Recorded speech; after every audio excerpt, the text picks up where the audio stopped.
in Hattiesburg, 5 o'clock Friday. Hope to see you there. We are the Out of Bounds Show, ESPN 105.9 The Zone. We welcome in Tom Luginbill, National College Football Analyst with ESPN. And he joins us on the Farm Bureau Insurance Guest Line. Lugs, I don't even know where to go with how crazy college football is this year. It's awesome, isn't it? It really is. This is what we wanted, right? We are now in a scenario of college football where, just look at this weekend. You could be looking at two absolute elimination games that include, three blue bloods? You got Alabama and LSU playing, you got Ole Miss, you got Georgia playing, and the loser is likely out from a playoff spot. And this is where we are in the first week of November. It's incredible. It is. I don't even – who's the best team in the country right now? Hold on a second. My dogs are mad because they think it's Oregon, and I don't know if I'm convinced of it. I'm not either, by the way. Listen, here's what I would say about the number one team in the country. Am I convinced it's Oregon? No. But I am convinced that from week 1 until now, they have shown the most consistency of performance and the most improvement. Like they haven't flashed many flaws. I think we've seen a lot of flaws from people, Bo, in college football, and amongst really good teams. I mean, Georgia can't stop turning the ball over. Right. Alabama's been undisciplined and sloppy. You've got Texas has shown some warts. Clemson just lost at home at night for the first time since 2013 to Louisville. All right. I mean, look at some of these high profile. I mean, Penn State just lost at home after an abysmal offensive performance inside the 5-yard line, not once but twice. Right. So Michigan's down. This is one of those years where I don't know if there's a big gap between, let's just say, Oregon and Ohio State and whoever you want to throw the top 3 to 4 to 5. I don't know if there's as big a gap between them as there is everybody else, and usually it's pretty wide. Okay, so I have Georgia, Oregon, Ohio State, Texas. I still don't know what – I don't know what to do with – the number one team in the country? No, I'm just saying this group. Oh. I think Georgia can still win it and beat all the teams that I just referenced and you referenced. Yeah. Yep. I don't know if I trust anybody, but I even with Carson Beck throwing picks, I still kind of lean on that defense, Luke. Like when it absolutely counts. You know what I'm saying? Like 2 or 3 possessions in the second half. Obviously, they could be tested this weekend, but 2 or 3 possessions in the second half. I just lean on Georgia in that offense, even if Beck is throwing picks. But the next direction I was going to go is I'm still not ready to totally trust Miami, even though they're finding ways to win. Luke? Yeah, again, you look at these teams that are really good and that are playing pretty good, and you sit there and you say, okay, well, if Miami played Oregon right now, what would happen, right? Yeah. Or if Miami played Ohio State right now, what would happen? And I don't think there's a good, clear answer. No. Tom Luginbill with ESPN on the Out of Bounds Show. So every week is a standalone week, and that's hard for, I think, any of us. You and I are in the business. Obviously, you know the game much better as an analyst, but I'm asked to pontificate on it and bring on people like you. And then as fans, I think it's virtually impossible, Luke, to really wrap our brain around that whatever happened last weekend really, for the most part, has no bearing on the next weekend because every weekend is standalone. Do you agree with that? Yeah, ask Texas A&M. Exactly. Talk about a team that was basking in the glow and thinking they'd arrived, and they go on the road and get their ass handed to them. And I just think that the competitive balance, likely because of the transactional nature of college football right now, is greater than it's ever been.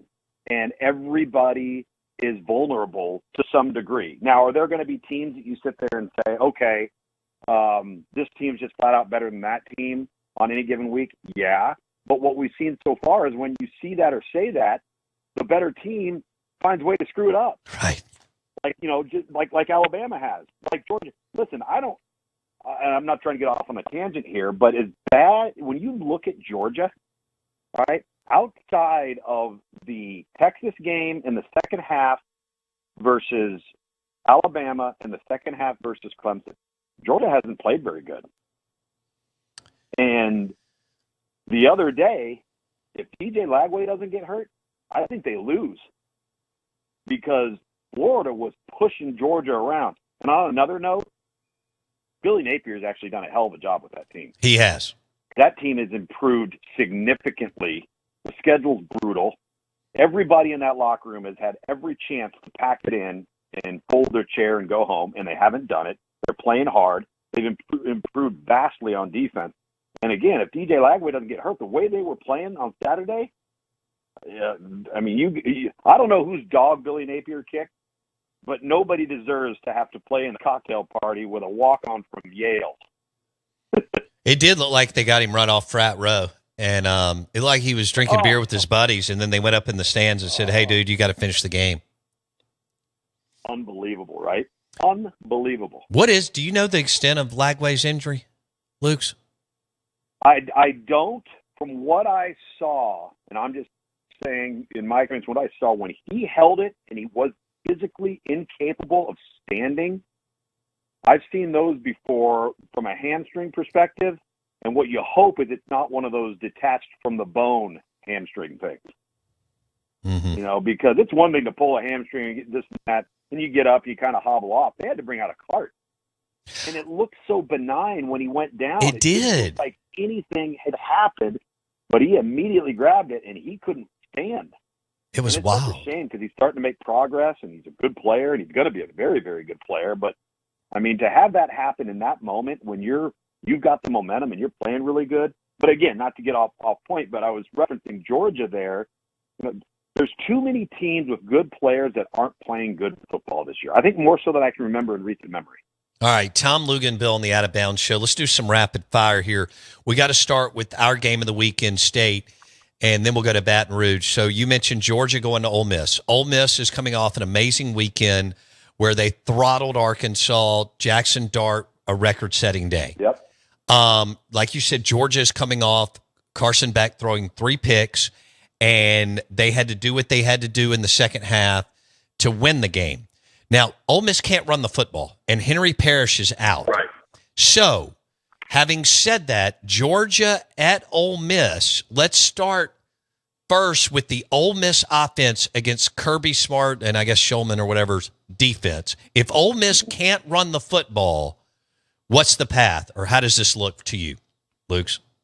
I think the path is explosive. If you can't run the football, it's hard to sustain drives, right?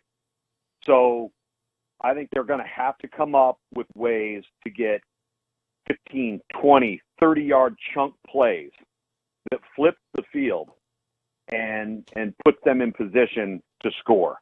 Because I just think for anybody, not just Ole Miss, but if you can't effectively or consistently run the ball, and then also that impacts, as we've talked about before, that also impacts your ability to go fast, which we know Ole Miss wants to do as often as they possibly can. Well, if you can't run the ball and you can't get first downs, it slows you down, and that's not the mode of operation that Ole Miss wants to be in. Okay, so it's all on if Trey Harris is back, but it's kind of all on Dart, Prescorn, Jordan Watkins, and possibly Trey Harris to move the ball against, and they could be one-dimensional. Yeah, they could be, and they may have to be. I mean, and then you got to put some of the onus on Georgia too to actually perform. Like I said, if there was a time for Ole Miss to get Georgia, this is it, because Georgia has done so many things that most teams would lose a game as a result of that they haven't lost because they've been able to compensate with talent. So if you're going to have a shot, this is probably the moment you've got to have it. All right, let's flip it. Tom Luginbill with ESPN on the Out of Bounds Show. Pete Golding and the Ole Miss defense going against Bobo and Carson Beck. and the Georgia offense? Well, listen, I think that Georgia is throwing the football way too much. Georgia is not a team that wants to throw it 50 times, 45 times, even 40 times a game. And the way that Carson Beck is playing and how irresponsible he has been valuing the football should be super concerning, obviously, but it could end up being something fantastic for Ole Miss, because the reality is Georgia hasn't run the football well either. Talking about Ole Miss not running it well, Georgia hasn't run it well. I think that's prompted them to have to throw it more than they'd like. And the offensive line play for Georgia has not been what obviously they would expect. I think what any of us thought that it would or could be. And if you're looking at Ole Miss and why they went out in the offseason and made the moves that they made in the transfer portal, this is an opportunity for that Ole Miss defensive front to tee off a little bit. See what they got in them. All right, I think the defenses could rule the day here in Oxford, and it could be. It could. I think it could be extremely difficult to move it up and down the field for both offenses. The line's 2.5. So, bottom line, who do you like in the game?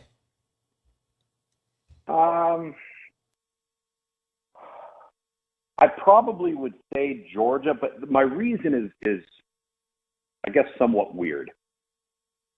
Until Ole Miss can prove that they belong with the big boys by routinely beating the big boys, because a lot of our talk with Ole Miss, right, is they've loaded up through the transfer portal, through recruiting to build a roster that, and Nick Saban said this, I think, on the first or second week of game day, is, Ole Miss has always had the skill to match up with us. Where they couldn't compete was up front on both sides of the ball. And he wasn't wrong. He's right there.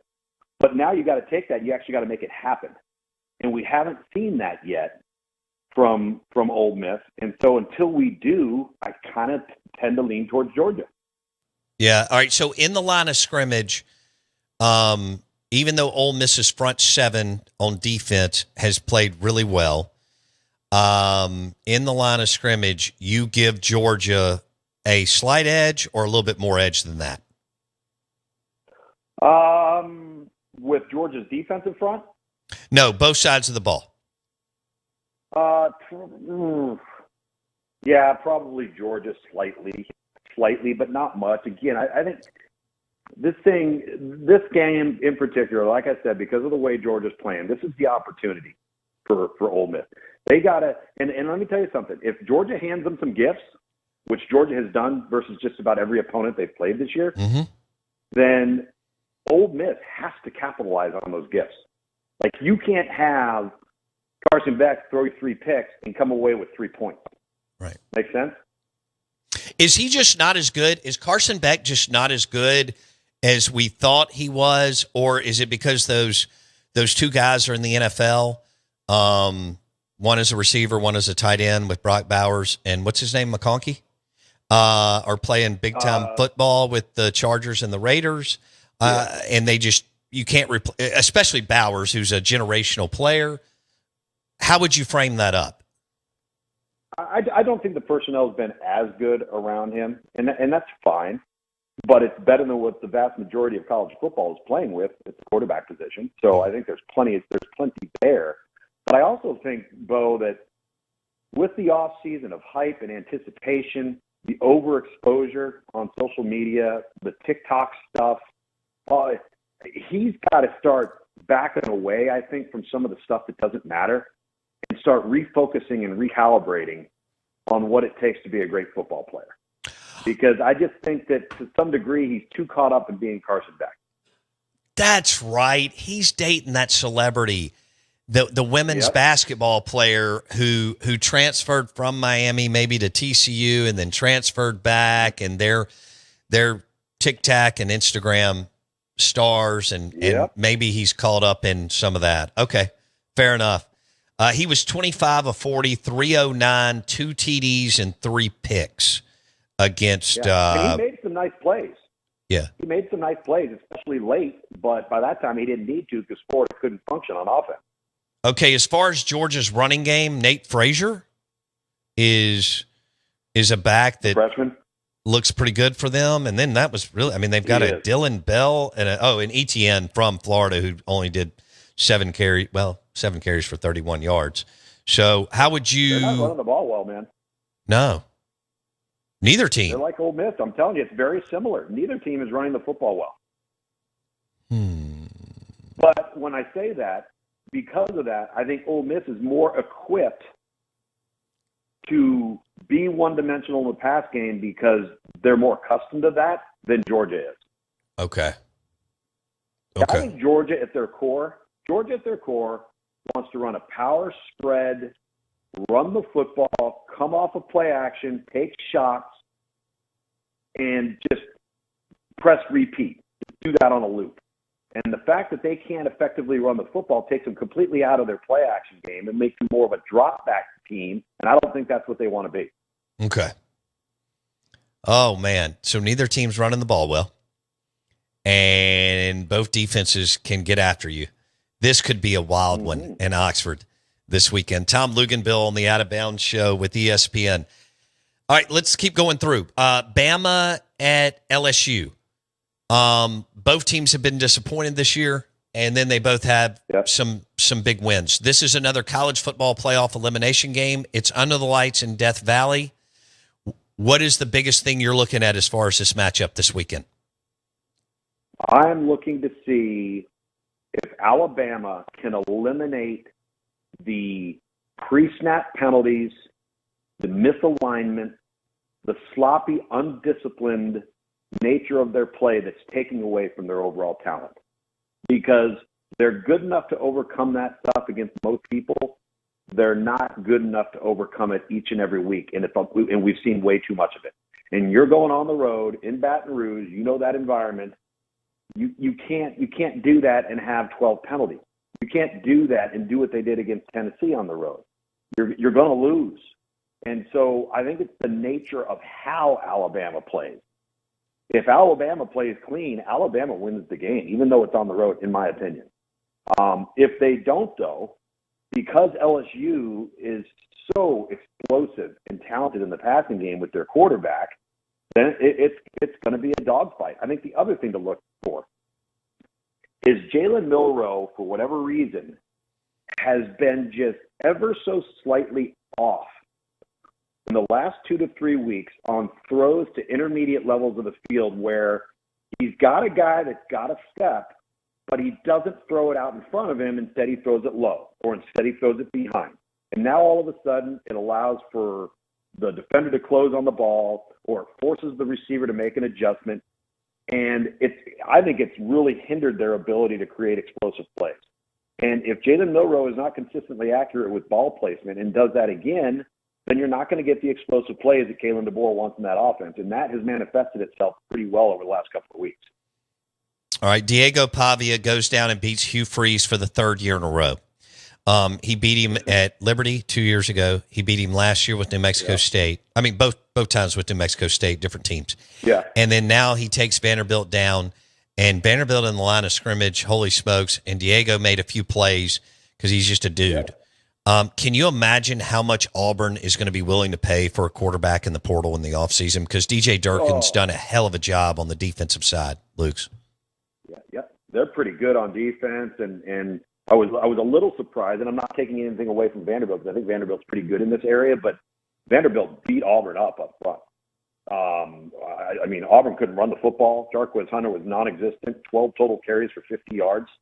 Vanderbilt's pretty good. I'm going to be interested to see what the College Football Playoff Committee does with them. I wouldn't be surprised if they're like 24-25 by tomorrow night. That's going to be interesting. By the way, here's a fun nugget for you.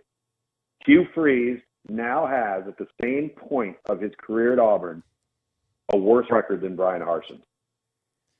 Yeah. I cannot believe he made the mistake of running it back with Peyton Thorne. Okay, South Carolina.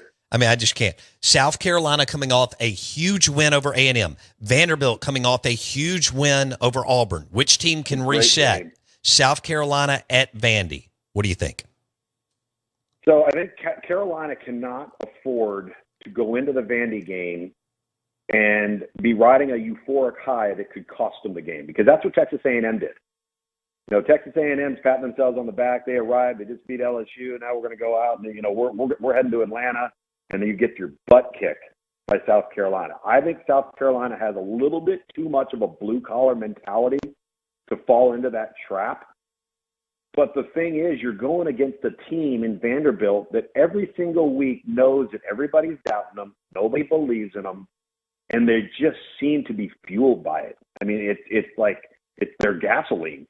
And I think this is going to be a fantastic football game. I wouldn't be surprised if it's a one-possession game going into midway through the fourth quarter, right?